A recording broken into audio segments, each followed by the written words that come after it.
one of the best poets that I know, right, is Ahmed Habib. Who And knew? honestly, thank you, there's things that thank you. comes out of his mouth that kind of just makes you melt, makes you think.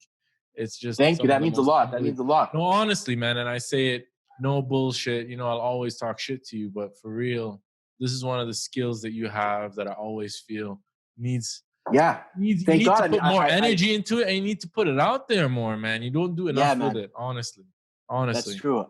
I took the skill of talking shit on the streets and starting fights with people and kind of, you know what I mean, molded it into something that's a bit more productive. But yes, thank you. Spoken word has been a big part of my life as well, because it gave me this ability to kind of like put things out there. It's a crazy story actually with spoken word as well.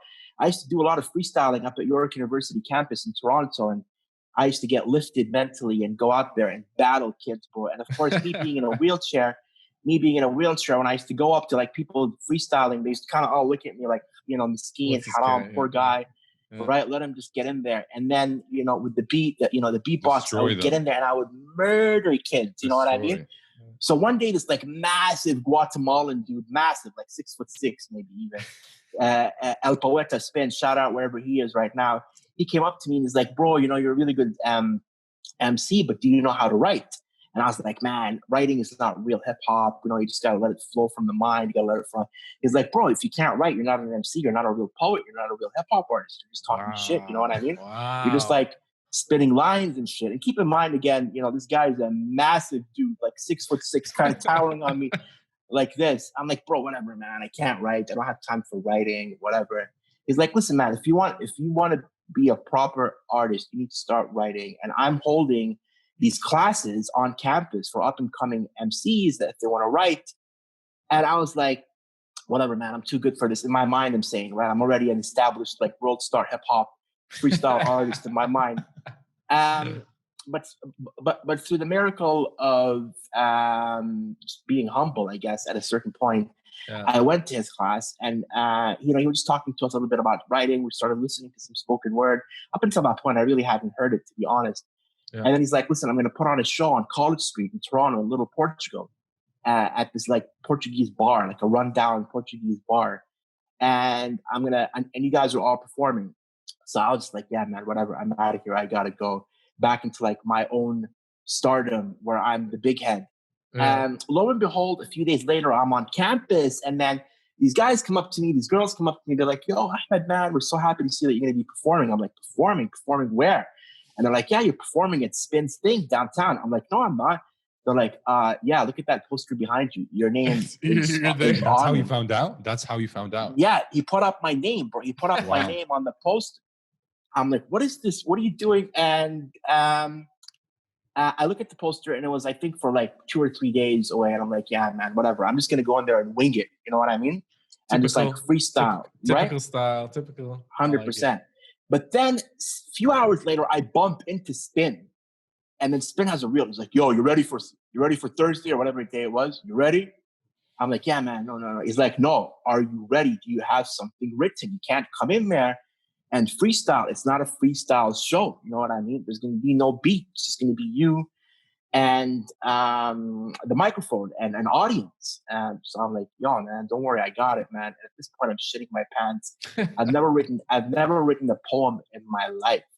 So the day before, I was wandering around campus with Visine, and I ended up on a like a computer library.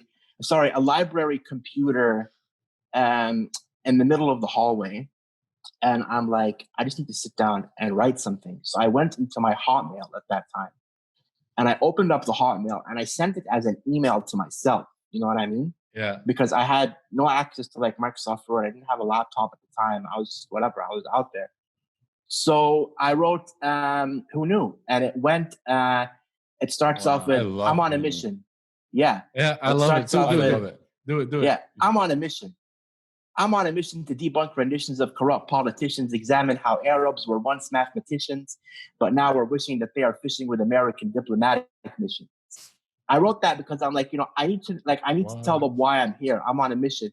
And then I was just so sick and tired of Arab sellouts. So I'm like, I want to talk about how Arabs were once mathematicians, but now we're wishing that they are fishing with American diplomatic missions. So that's how I started it off. And of course, I have those three key who knews in the end.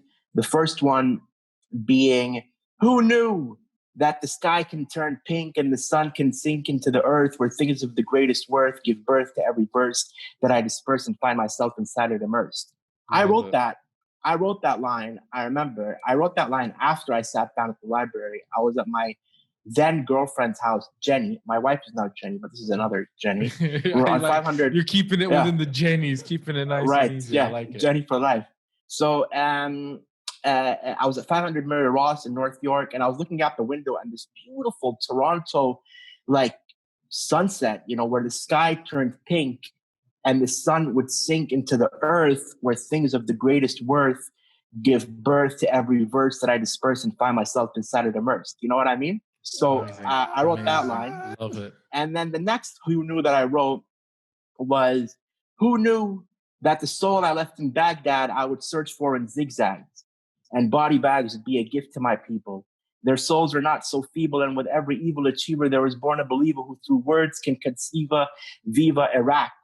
But now that the birds are back, I think I saw a dove with the whole weight of the world on its back. Again, I mean, I wrote that because, that soul that I lost, I was searching for in zigzags from the and heart. body bags. It's from the heart. Right. Honestly, that's right. When you say this, like, it really makes me want to connect with people that connect with you. So that interaction you had with that individual, right, that promoted and pushed you, shoved you into that, brought out such an unbelievably beautiful thing. Yeah, man. And those are the kind of moments that we all, we walk through life, and there are people that just kind of stand out in the movie that we call our life, right? And we're the stars of our own little picture. 100%. And like you said, now, how many years on, you remember that individual that pushed you and created and opened up a new platform for you, and this amazing skill that you had in you, but you didn't want to recognize, or you just didn't appreciate or understand that it was there. And it's just such a beautiful thing. Like,